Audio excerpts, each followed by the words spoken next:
देख रहे हैं अब तक न्यूज चैनल। नीतीश राणे का बयान भी आया इसके ऊपर।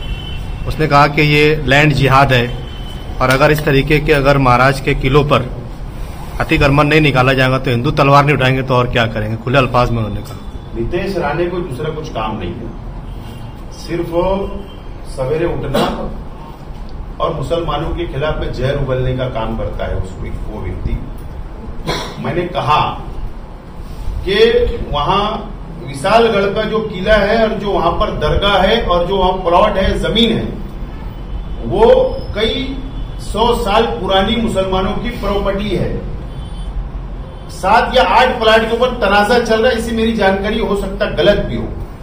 ये न्याय प्रविष्ट है, कोर्ट के अंदर मैटर है, पहले उसको जानकारी ले लेना चाहिए। और महाराष्ट्र के अंदर जब असेंबली के इलेक्शन करीब है तो इस तरीके की जहर उगलने का काम होगा, इस तरीके का तनाव पैदा करने का काम होगा। और मैं समझता हूं कि महाराष्ट्र के हिंदू मुसलमान इनकी साजिश को नाकाम बना देंगे। मालेगांव शहर, मैं मुसलमान हूं, मुझे दर्द है,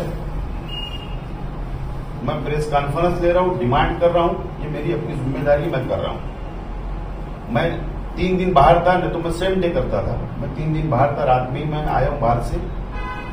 आज मेरी जिम्मेदारी मैं कर रहा हूं।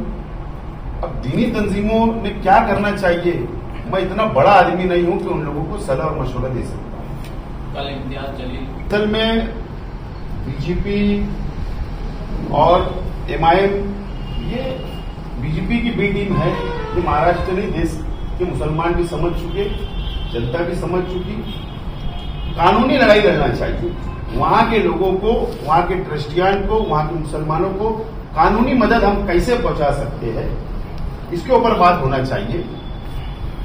और यही आज वक्त और हालात का तकाजा है कि उनको कानूनी मदद हम लोग पहुंचाए। ये सिर्फ वो सियासत, वोट हासिल करना, फिर इलेक्शन में स्टेट लगाना, पोलराइज करना, वोट लेना, ये सारी बातें ये सिर्फ एक पाखंड है।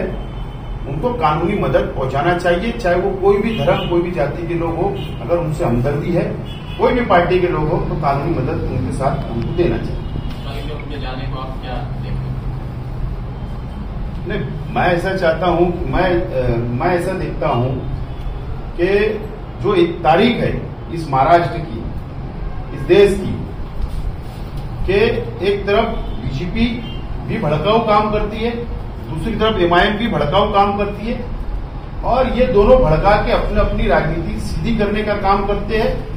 वहां जाकर, या मैं बोलता हूं उस स्पॉट के ऊपर जाओ या कहीं भी जाओ, कानूनी मदद की उन्होंने बात करना चाहिए, वो भड़काऊ भाषण नहीं देना चाहिए। आपको ऐसा लगता है कि हिंदू वोट बचाने के लिए महाविकास अघाड़ी इसके ऊपर चुप्पी साधे हुई है ताकि मुसलमानों की हिमायत में जाएंगे तो हिंदू वोट न सरक जाए? इंडिया अघाड़ी के लीडरान से मेरी विनती है कि बात आप अपना पॉलिसी जाहिर करो, साफ करो। इसीलिए मैं बोल रहा हूं कि पॉलिसी जाहिर करना चाहिए। अगर पॉलिसी जाहिर नहीं करे तो मैं समझता हूं कि महाराष्ट्र के असेंबली के चुनाव के नतीजे कुछ अलग हो सकते हैं।